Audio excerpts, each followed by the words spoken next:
Hello and welcome back to another reaction. In this occasion, Wakfu, another special episode. In this case, the Elliot of Dofus Part 2, Ush. So yeah, I was wrong. The subtitle of the Throne of Ice is not for the rest of the series. It's not the whole series that is called like that. No, each episode had their own name. In this case, it's Ush.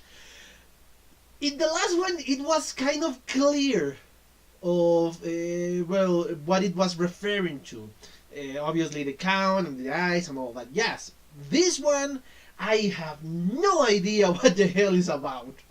Obviously, it's a continuation of the last episode because yes, it was left on a cliffhanger that they are still trying to find the Eliach of Dofus, but this doesn't tell me anything at all, which is good, I guess, because yeah, I'm even more blind now in this moment. So yeah, yay for me.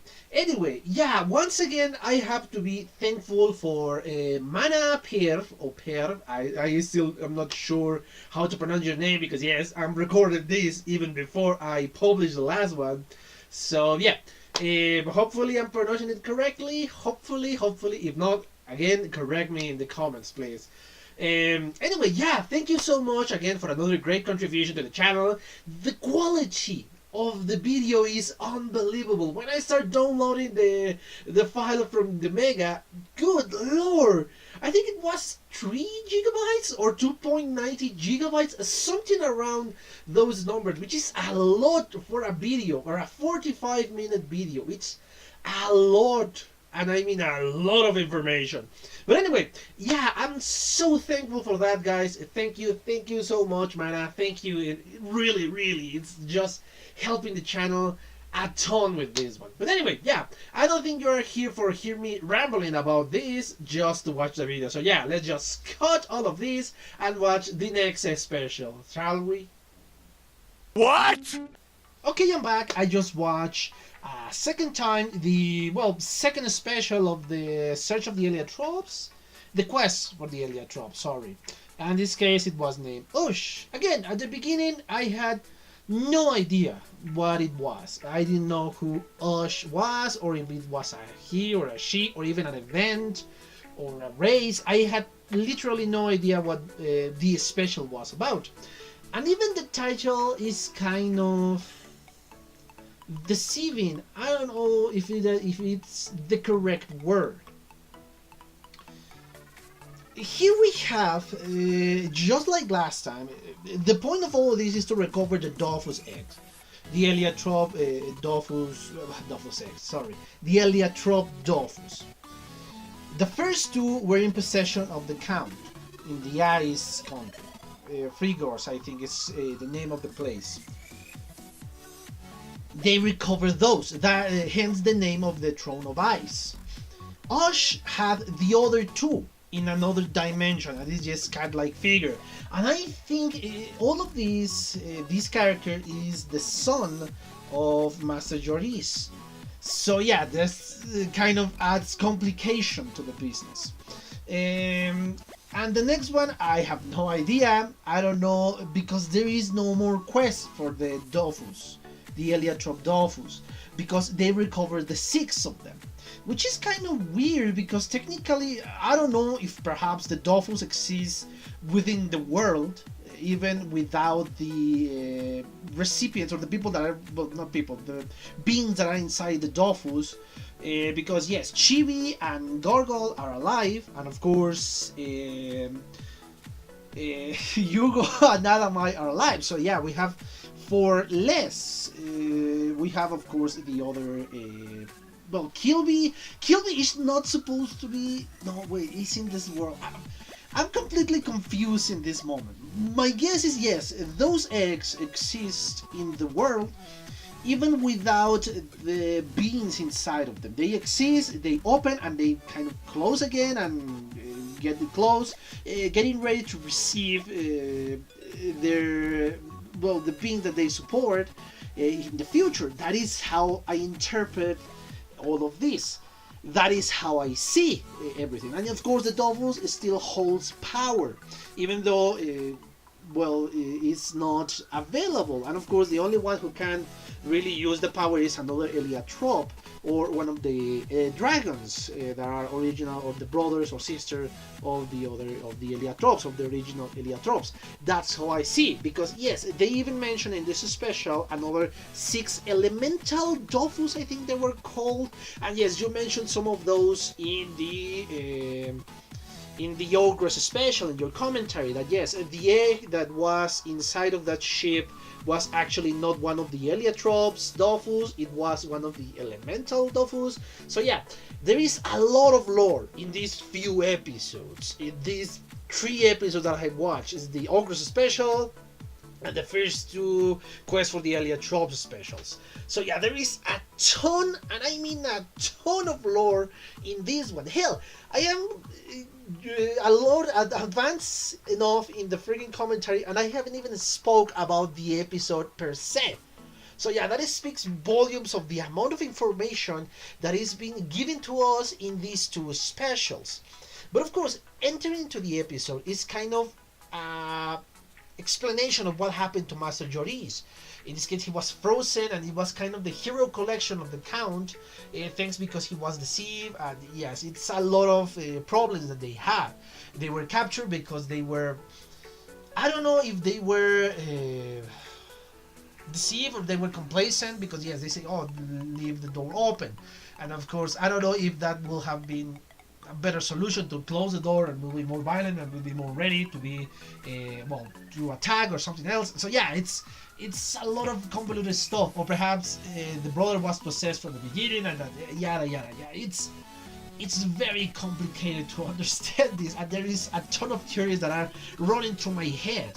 That why they leave the door open, if they were a traitor, or perhaps it was possessed in a certain point, so that's why it was left open. So yeah, there is a ton of theories in my head, and I still don't know which one is the correct one.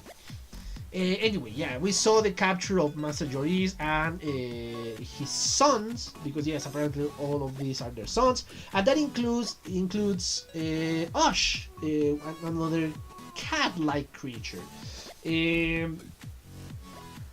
This one is apparently the youngest? No, the oldest one. He's the older one, but he looks younger than these 2. Again, I am not questioning that much this part of the episode. Why? Because this is Wakfu. This is expected from the freaking world. And yes, kind of make no sense if we put it in the rules of our world. But of course, so this is a different world and it has its own rules. It makes sense for the context of this series. We return, of course, with the explanation that we return to the frozen land, and we hear the explanation. We see Master Joris to the weekend in this state alongside with the kids, and we receive something else, or we get kind of a hint when Pompon just defrees one of the cats, or the other cat, that it was supposed to be impossible, that nobody could be able to destroy the ice.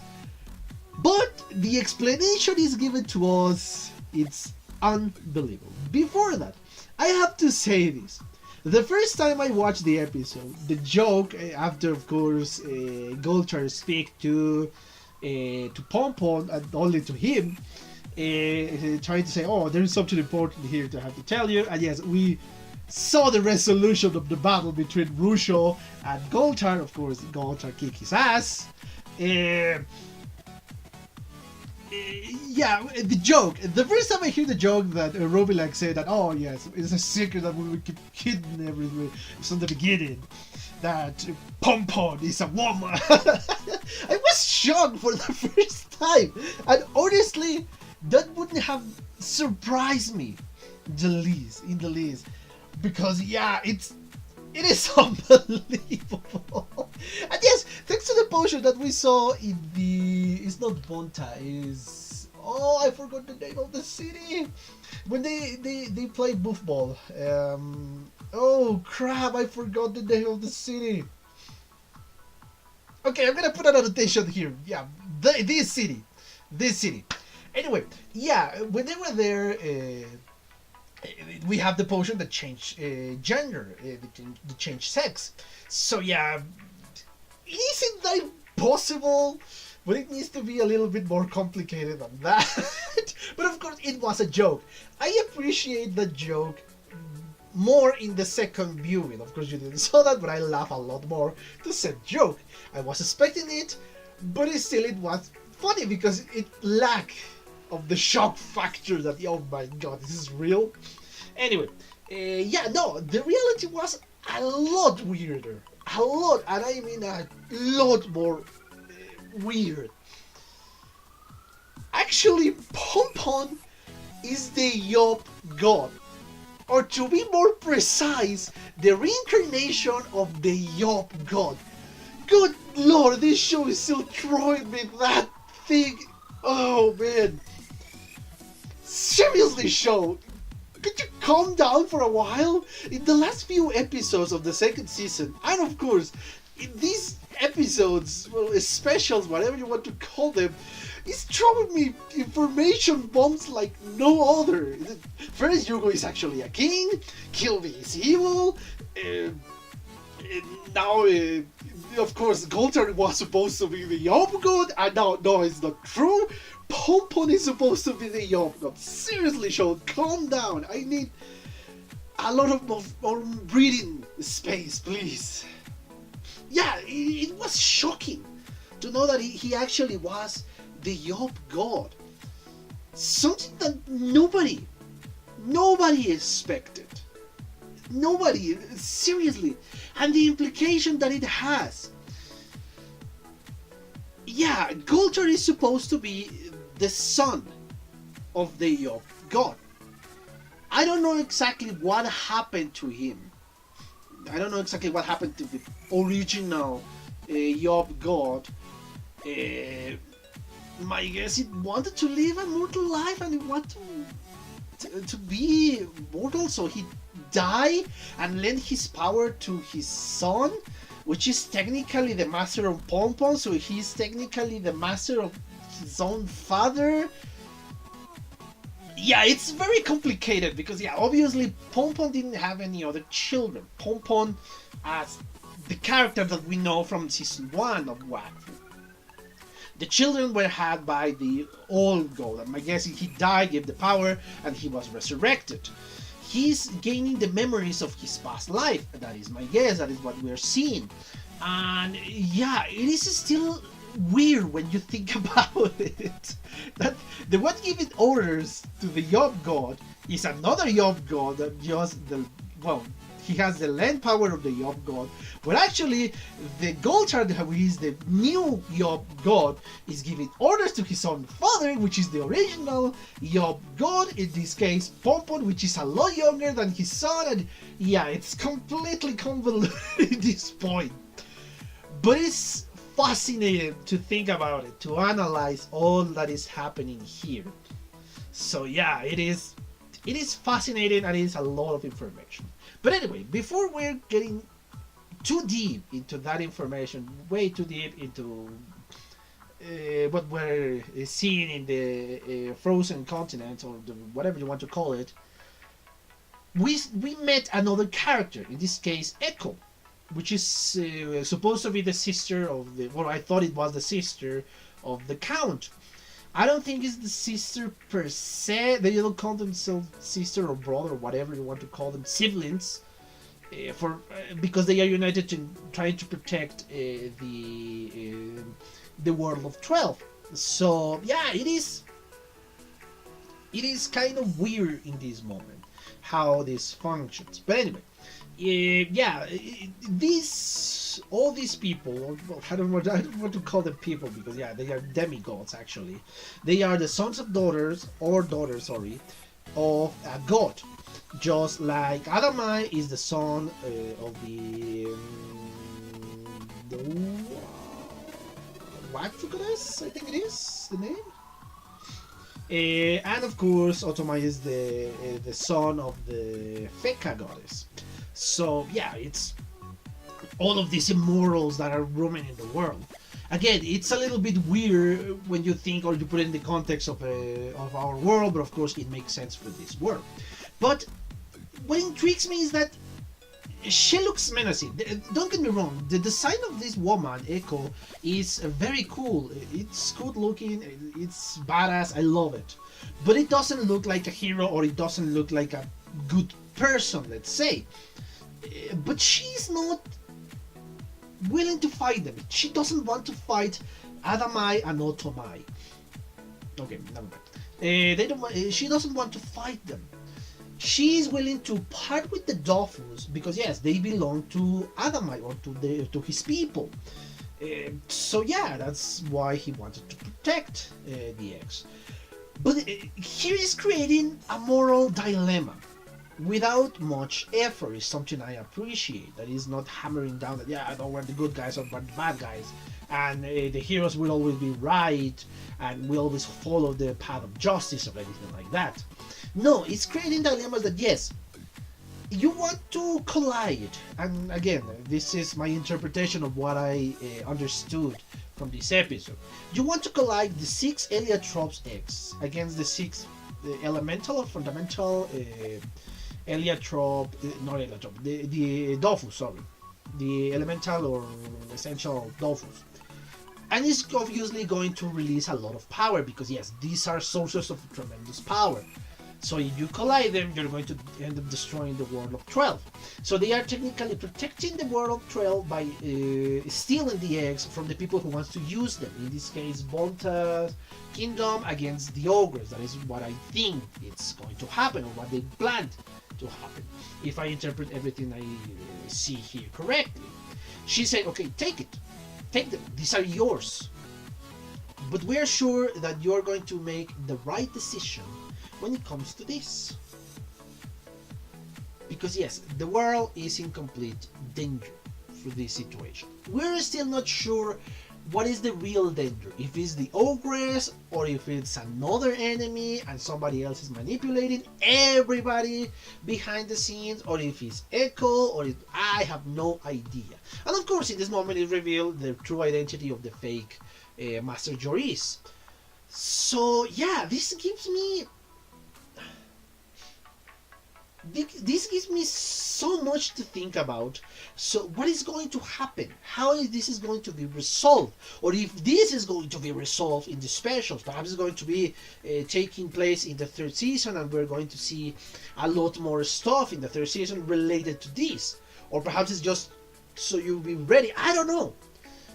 I honestly have no idea what is going on. And it's something I enjoy. I enjoy when a show is giving you information, but just enough information to not get lost, but not enough to be aware of what is going to happen later on.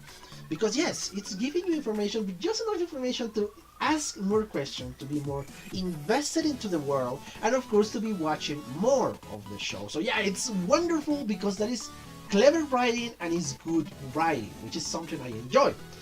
So yeah, it is not black and white we have been seeing so far. This is a more scale of grays we're seeing here.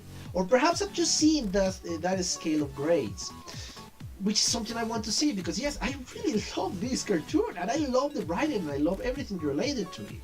But anyway, we return to the Brotherhood of Tofu, and it's explained that yes, actually, all that I have explained before, that yes, Pompon is the Yob God, or the resurrection of the Yob God. Therefore, he has this power, and that's why he's capable of doing whatever he's capable of doing. So yes, it's fascinating. And yes, this is something that's been hanging since season 1. When we saw the fight against Rubilax, as I mentioned in the last special, that yes, we saw that auto in the first season when he fought Rubilax. Then of course we saw it again. I don't remember in which other point, but we have seen it before, and we saw it in the last episode before they defeat the Count. And of course we saw it here. Of course everybody is in shock. Evangeline is kind of saying, okay, he has other family, he has other children, she feels kind of betrayal, but of course this is not the case, because technically Pompon never did any of that. In his past life, yes, but in this new life he has been faithful, and yes, you can see that the Pompon is completely in love with Evangeline and in love with his kids, because yes, he wants to protect them, and it's obvious the reason why. We're returned for a little while with Echo, and it's still giving us this moral dilemma here. But of course, I might say, okay, my guess she wanted to plant this idea in Adamai's head, so he can do whatever he wanted, but according to her own plan. That is how I see it. Perhaps I'm right, perhaps I'm wrong. The next episode hopefully is going to clarify that, or perhaps the third season is going to clarify that. Anyway, yeah, Otomai still looks kind of weird in a certain point, especially because we saw the eyes of Echo and then the eyes of Otomai. And yeah, something weird is going on here. They recover the Dofus and they go. Of course, Pompon is faint by this moment because yes, it's way too much information to take for a simple mind as his. And of course, they go to this other dimension to recover the last two Dofus that are trapped there. These, of course, were made with a very weird dimension because this massive, what I can only interpret as cats, grab them and put them in a place so they can play a game, so they can rescue the Dofus. And of course, we met again Remington, who is, my guess, he's part cat because, man, that guy cannot die. That guy has to have like 9 lives. He weighed like 3, but he's way too stubborn to die. Seriously stubborn. But anyway, yeah, we saw this dimension. My guess is this is where all the Grammy is original, perhaps even Remy is originally from here, so yeah, I don't know. And then we saw one of historical figure for one of the first season, I think it was, when they faced the kind of Minotaurs. I don't remember the name of the race. We saw this powerful being, but they are controlled by these blobs of whatever, I don't know what to call them. And of course, the fight ensued. It's a game that they have 30 minutes to save the Dofus eggs or they're going to be destroyed. Of course, the only thing that can destroy another Dofus egg is, well, a Dofus egg. So yeah, they're going to crash them against each other and of course they're going to break apart.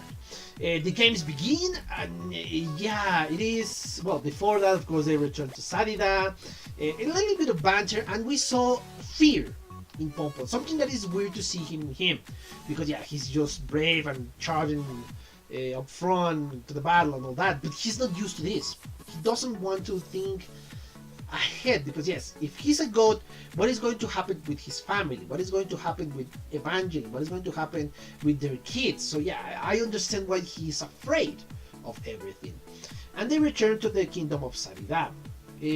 Of course, Amalia is kind of happy to see Pompon because yeah, he is a god and he can save the kingdom of Saridad. Of course, the king and Armand doesn't believe him, and we saw a little bit of jealousy in Armand.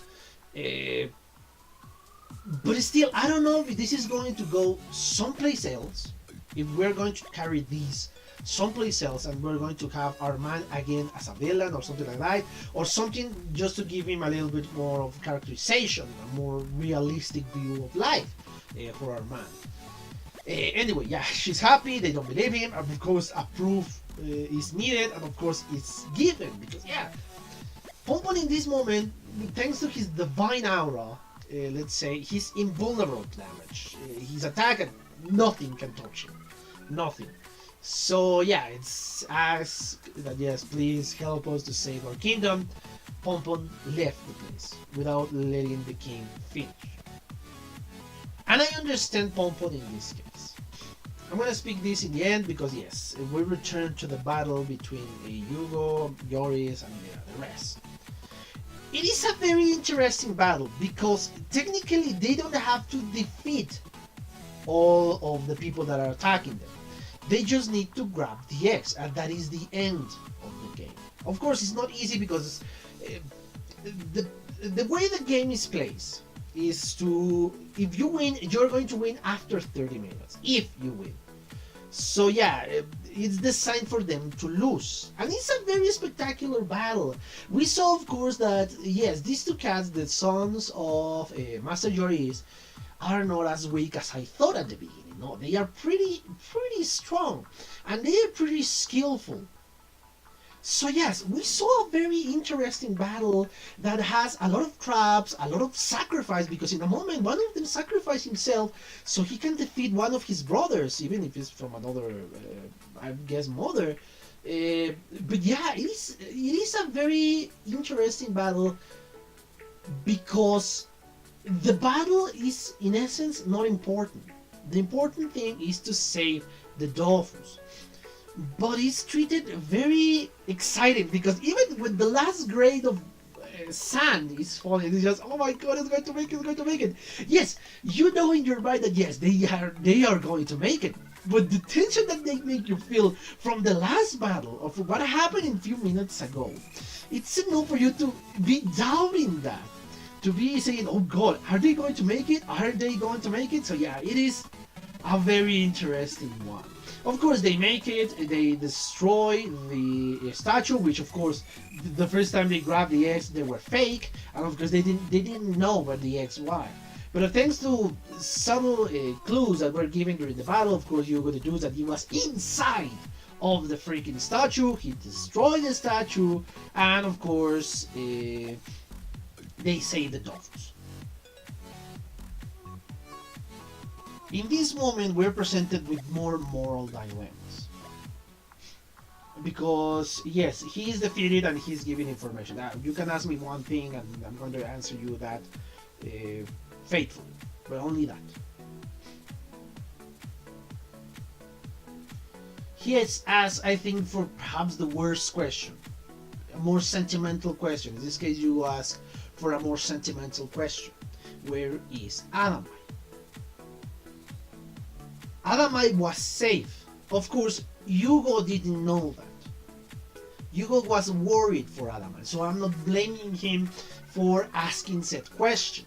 No, it's understandable, completely understandable.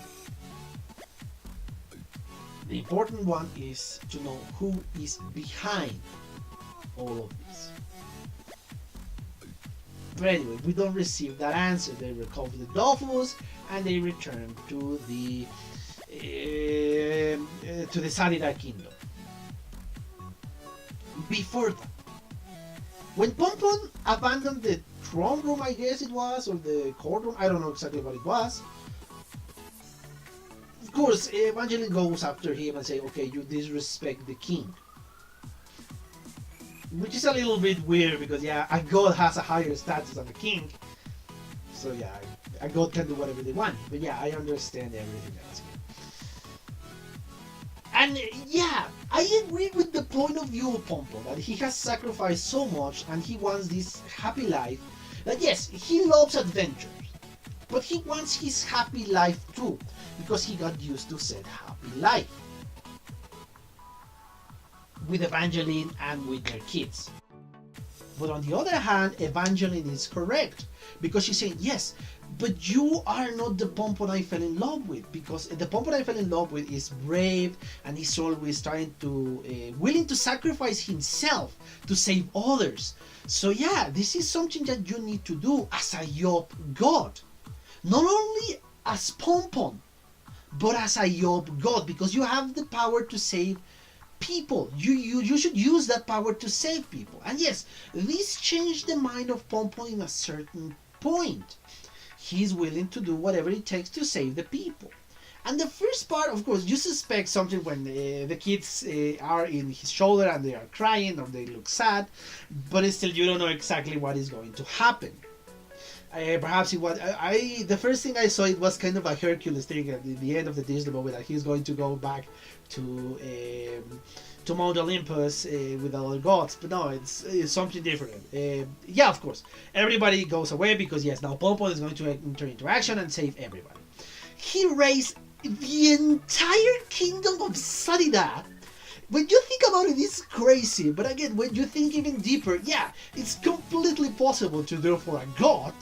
So yeah, he raised the entire kingdom of Sarida, putting him in safe place against the huge waves of, tears of the ogress. And after that, of course, the barrier that was the plan of our man, which is a very interesting plan and a very clever plan, actually, is not a bad idea. well, breaks, and of course, Pompon kind of drowns. Of course, he wasn't going to be drowned. He's a freaking god, and he, of course, jumps away.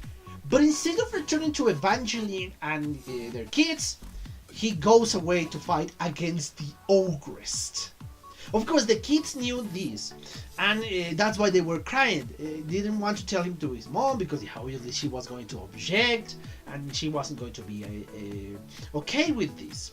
He goes and faces the Ogress, and of course, in this moment, Hugo and Master Joris, and of course the other two arrive to the kingdom, and they say, "Okay, we have the 6 eggs. They have now the 6 Eliatrope eggs."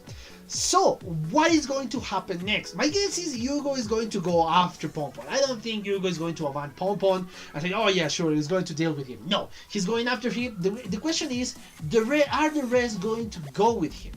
And what is going to happen with the Ogress Chaos? Because yes, this is a fight, a very epic fight in paper, because yes, you have a god that is, well, the god of fight, that's what I interpret, sorry, and what is possibly strongest being? I don't know if I'm correct, this is one of the strongest beings, so yeah, it is going to be an epic fight. But what is going to happen with said fight? Yeah, it's very excited what is going to happen in this episode. So yeah, but I think I exhausted the topic of this one, and yeah, it is intriguing what is going to happen, and I cannot wait to see the next one. But anyway, yeah, I think that's it for now. I exhausted the topic of this episode. The only thing I have to say is really, once more, thank you to Mana Perir for letting me her or his talent for the translation of this one. Really a huge contribution to the channel. I cannot thank you enough for this one. Thank you so much, and I hope you enjoy this one and the last episode, and of course I hope you will enjoy the next one, because yes, I'm not going to stop. So yeah, I hope you enjoy it, and see you in the next one, guys. Bye. Okay, I hope you enjoyed that video, and yes, thank you so much for your attention, guys. And as always, if you want to leave a comment, that will help me a lot more. If you want to give me a like, that will help me even more to get on the top of the recommendation for YouTube. And if you want to share this video, that will help me even more. So yeah, thank you so much, guys. Thank you so much, guys, for your attention. I hope you enjoyed the video, and yeah, see you in the next one. Bye.